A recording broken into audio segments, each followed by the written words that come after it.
너가 가지고 있는 시간의 일부를 좀 신학 공부를 했으면 좋겠다. 그래갖고 제가 안녕하세요. 저는 현승원이라고 하고요. 유튜브 채널을 통해서 믿지 않는 분들과 초신자들에게 하나님의 말씀이 어떤지를 전파하는 그러한 역할을 하고 있고요. 또 여러 회사들을 고문 역할을 하면서 하나하나씩 기업의 경영들을 알려주고 도와주는 일들을 하고 있습니다. 어머니 아버지께서는 굉장히 정도의 길로 저를 안내해 주시고 가이드해 주시고 키워주셨던 것 같아요. 그래서 굉장히 중요했던 게 믿음이었고, 특별히 굉장히 중요하게 교육을 해줬던 부분이 다른 게 아니라 어떠한 경제 교육들에 대해서는 어렸을 때부터 굉장히 확실하게 교육을 시켰기 때문에 집안에서 어떠한 물건을 파는 거나 아니면 사는 거나 주는 거나 빌려주는 게 명확했기 때문에 아무리 형제지간이나 부모라고 하더라도 그 부분에 대해서 정확하게 교육을 좀 받았고요. 용돈을 주는 거에 대해서 용돈기 입장을 쓰지 않으면 다음 달에 용돈을 주지 않았기 때문에 어떠한 경제적인 면에 있어서 그 어떠한 가정보다는 굉장히 체계적이고 그리고 좀 확실한 그러한 확고한 방식의 교육을 받았던 것 같습니다. 저는 늘 어렸을 때부터 꿈이 목사님이었어요. 그래서 초등학교 때도 꿈이 뭐냐고 그리라 그러면 이제 설교하는 모습 그리고 강대상 그리고 막 그랬었는데, 제가 수능 시험을 굉장히 못 봤거든요. 근데 이제 많은 사람들이 제가 수능을 못 본 거는 괜찮은데 제가 수능 시험을 못 본 걸로 인해서 제가 믿는 하나님까지 같이 비하를 하고 그렇게 교회 열심히 다니고 그렇게 신앙생활한 결과냐가 그거냐 라고 하는 그러한 이야기들을 저에게 했을 때 제 안에서 이제 그러한 부분이 소위 감당이 안 되는 거예요. 왜냐하면 내가 욕먹는 건 괜찮은데 나 때문에 하나님이 욕먹는 거에 대해서 도저히 참을 수가 없고, 그래서 처음으로 성공이라는 개념에 대해서 한번 생각을 해봤어요. 제가 무언가 돈을 많이 쓰고 싶거나 사회적으로 명예를 얻고 싶어서가 아니라 진짜 하나님이 살아계심을 나타내고 싶다. 그냥 아무것도 모르고, 그래서 20살 때까지 사실은 성공이란 개념이 뭔지도 모르고 돈을 많이 버는 게 뭔지도 당연히 몰랐고 어떻게 사회에서 생활을 잘해야 되는지도 몰랐는데, 그때를 기점으로 해서 내가 어떻게 하면은 그 소위 말하는 사람들이 보기에 하나님의 얼굴에 먹칠하지 않고 어떻게 하나님을 드러내게 할 수 있을까라는 과정 속에서 하나님의 은혜로 영어 강사라는 것들을 하게 됐고, 그렇게 되면서 하나님께 영광 돌리는 삶을 살 수 있었던 것 같습니다. 저는 이렇게 생각을 했어요. 기도 열심히 하고, 그리고 예배에 빠지지 않고 드리고, 날마다 묵상하고, 교회에서 하고 하는 이런 모임을 다 출석하고 성실하게 하면 하나님이 수능 점수 책임져 주시는 줄 알았어요. 그리고 나서 수능 시험을 봤는데 갈 대학교가 없는 거예요. 그 처음으로 하나님을 원망했어요. 어떻게 그럴 수가 있지? 그리고 나서 제가 깨닫게 된 게 있어요. 뭐냐면 우리가 공을 던졌을 때 공이 떨어지는 거나, 그리고 많이 말하고 운동했을 때 배가 고픈 거나, 이러한 모든 것도 하나님이 만드신 법칙이더라고요. 기적의 법칙도 하나님이 만드신 거지만 자연 법칙도 하나님이 만드신 거예요. 공부를 열심히 해야 성적이 오르는 것도 하나님 만드신 법칙이더라고요. 다만 그 안에서 크리스찬은 내가 아무리 최선을 다해도 내 능력으로는 한계가 있고 내 능력으로는 실패할 수 있으니 하나님 함께 하시지 않으면 내가 사실 나의 공부 따위는 아무것도 아닙니다라고 겸손하게 고백하면서 그걸 실질적으로 하나님께 자백하고 나아가는 것이 크리스찬인 거더라고요. 이 정립이 안 됐었던 거예요. 그래서 그때 오해했던 시절이 있었는데 이것들을 잡아가는데 저에게 시간이 오래 걸렸었고, 그런데 더 놀라운 거는 재수를 해도 성적이 그렇게 그닥 올라가지가 않더라고요. 그래서 제가 느꼈어요. 내가 원하는 대학을 가려면 계산해보니까 한 7수 정도 하면 되겠더라고요. 그래갖고 저는 바로 포기를 했죠. 하나님이 나에게 다른 능력을 주셨겠구나. 그러면서 길을 찾았던 시간들이 있었던 것 같아요. 이게 첫 번째였고요. 그 다음 두 번째 실패는 어떤 거였냐면 스타 강사가 되기로 마음을 먹었는데 저는 그냥 제가 열심히 하면 될 줄 알았어요. 근데 나중에 보니까 학력이나 경력이나 인맥이나 이런 게 너무 중요한 거예요. 어떤 누군가가 끌어주거나 아니면 압도적인 학력이 있거나 압도적인 경력이 없는 상태에서는 나 혼자 노력한 걸로 되는 게 아니더라고요. 우리가 집에서 혼자 계속해서 영상을 보면서 축구 연습을 한다고 한들 맨체스터에 들어갈 수 있는 게 아니잖아요. 그것처럼 여러 경로가 필요한 건데 어느 순간 느낀 게 뭐냐면 나는 될 수 없는 사람이구나. 이미 나는 끝났구나. 라고 하는 것들을 느낀 적이 있었어요. 그래서 학벌도 바꾸려고 유학을 준비하려고 했던 거였고 했는데, 그 시간들 통해서 하나님은 어떠한 분이시냐면 우리에게 우리가 생각했던 것들을 뛰어넘는 분이라고요. 왜냐하면 우리가 생각한 길, 계획한 길로 인도하셔가지고 한다고 한다면 우리의 교만이 드러날 거예요. 그런데 그것들을 마치 뒤통수를 후려치시 후려치면서 내가 너에게 원한 길은 그 길이 아니야. 내가 길을 예비한 길이 따로 있어를 통해서 하나님이 높아지시고 진짜 하나님이 하셨구나가 드러나시길 원하는 분이 우리의 하나님이시더라고요. 그래서 그 순간 가장 중요한 거는 하나님을 기대하면서 최선을 다해 살아가는 것이 앞이 막혔을 때 우리가 해야 될 최고인 거라는 것들을 제가 알게 되었어요. 다만 하나님의 은혜가 있었던 부분들에 대해서 이야기를 드리자고 한다면은 학벌과 경력 때문에 취업이 사실은 안 됐어요. 다시 말하면 좋은 학원에 들어갈 수가 없는 거예요. 그래서 어쩔 수 없이 창업이라는 걸 하게 됐죠. 저도 만약에 어떠한 그래도 조금 유명한 학원이라도 들어갈 수 있었다고 한다면은 아마 뭔가 학원을 차리고 운영하고 할 생각을 한 번도 안 했을 거예요. 근데 그러한 환경이 안 돼서 뜻하지 않게 창업을 했는데, 근데 그 학원이 생각보다 너무 잘 되게 됐고, 이삭이 파는 우물마다 막 그 우물이 쏟아 나온 것처럼 파는 학원마다 계속해서 잘 되기 시작했고, 그리고 뜻하지 않게 학원이 거의 100개 가까이가 됐고, 경영하고 운영하는 방법도 하나도 몰랐는데 그때그때마다 하나님이 지혜를 주어왔고 진짜 은혜로 정말 여기까지 왔습니다.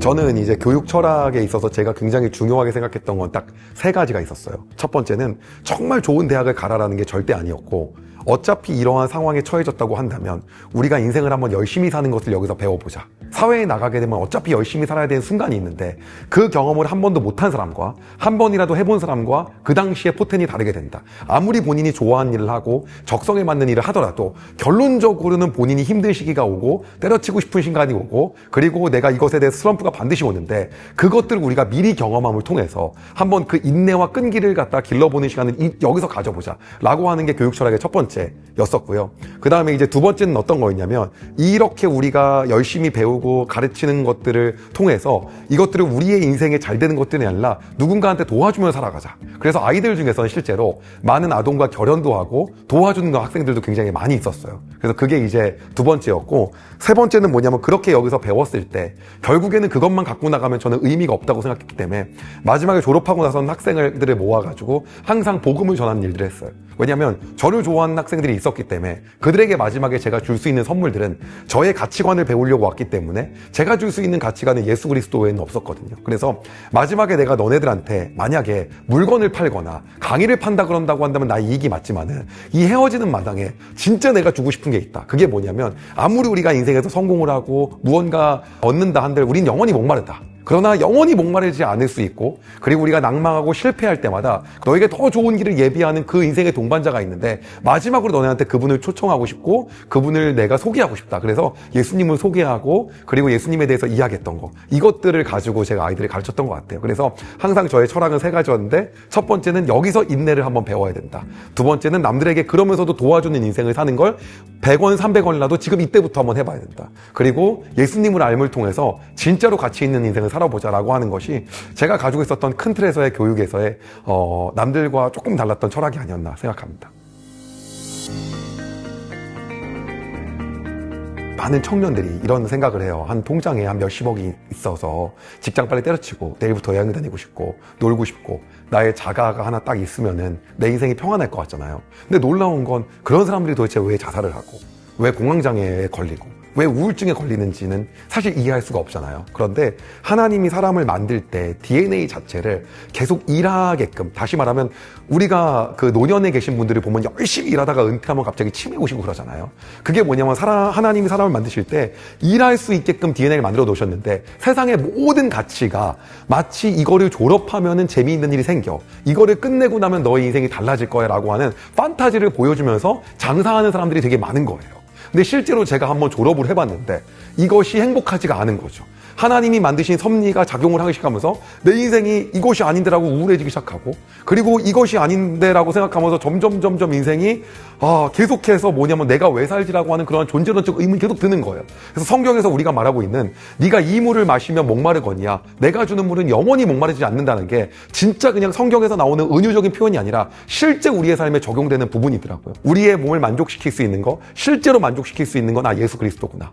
우리가 그분에 기대어 살고 하나님이 원하시는 삶이 무엇인지를 계속해서 구하고 살 때 오히려 내 삶에 역동성이 생기고 생기가 생기면서 내가 더 살아갈 수 있는 힘이 생긴다는 건 저는 좀 실질적으로 느꼈기 때문에 그 부분에서 얘기하고 싶고, 그래가지고 이제 그런 얘기를 했던 것 같습니다. 사실 저는 처음에 기부가 남을 돕는 거라고 생각을 했어요. 그런데 기부를 하는 순간마다 느껴지는 게 있더라고요. 그게 감사함이었어요. 왜냐하면 기부를 하는 사람은 받는 사람보다 조금이라도 나은 거잖아요, 상황이. 단 1이라도 낫기 때문에 하는 거잖아요. 그런데 그 기부를 하는 순간마다 어떠한 마음이 저에겐 들었냐면, 하나님이 나를 여기까지 인도하셨구나. 내가 이거를 할 수 있게 하나님이 역사하셨구나 라는 걸 통해서 하나님과의 관계가 저는 재정립되는 순간이었어요. 하나님 나에게 너무나도 많은 걸 부어주셨구나. 근데 그것은 제가 용돈을 일주일에 1,000원을 받아서 100원을 그 선교사님을 통해서 후원할 때부터 생긴 마음이었어요. 그렇기 때문에 순간순간 누군가를 돕고 나눠줄 수 있는 건 그 순간에 하나님이 나를 여기까지 인도하셨음을 알고, 그리고 하나님께서 나를 역사하신 것들에 대해서 감사함을 고백하는 시간들이 되더라고요. 그래서 치열한 인생 속에서 다시 한번 하나님과의 관계가 정립되고 감사함을 통해서 내 안에 기쁨이 넘치게 되는 그러한 시간이 저에게 기부인 것 같아요. 사업을 새로 시작하는 건 아니고요. 여러 회사들을 자문이나 고문을 통해서 도와주고 있어요. 특별히 요새 하고 있는 거는 이렇게 도와주려고 했더니 검증도 굉장히 힘들고, 그리고 어떤 분들은 어떻게 제가 도와줘야 될지 모르겠고, 그냥 도와준다고 하면 한 수천 명이 DM을 보내시고 이래서 어려워서 최근에 제가 하고 있는 일이 있는데 뭐냐면, 그게 이제 월드비전을 통해서 마을을 자립시키는 일들을 하고 있어요. 우리가 후원을 해도 후원이 끝나지 않잖아요. 이 일을 하는데 이제 수십억이 들어가는 거예요. 그래서 이거는 나 혼자 하는 것보다 실제로 사람들과 함께 하면 좋을 것 같다. 그래서 같이 할 사람 모이세요. 그런데 저희가 1억씩만 같이 후원하면 좋겠다 했는데 감사하게도 사업하신 분 한 30분이 모였어요. 그래서 이제 이 일들을 같이 하고 있어 저희가 모일 때마다 함께 예배하고, 우리가 없어도 하나님이 역사하실 수 있는데 우리를 사용하신 하나님께 찬양하고, 그러면서 제가 이제 그분들을 위해서 자문도 해드리고 도와드리고 하면서 전 어떠한 대가도 없이 하고 있는데 너무 감사하더라고요. 그래서 그 일들을 통해서 이분들이 성장하고, 그것들을 통해서 하나님이 영광 받으시고 하나님이 정말 살아계심이 드러나면 좋겠다 그래갖고 요새는 소위 말해서 남 좋은 일들을 하고 있습니다.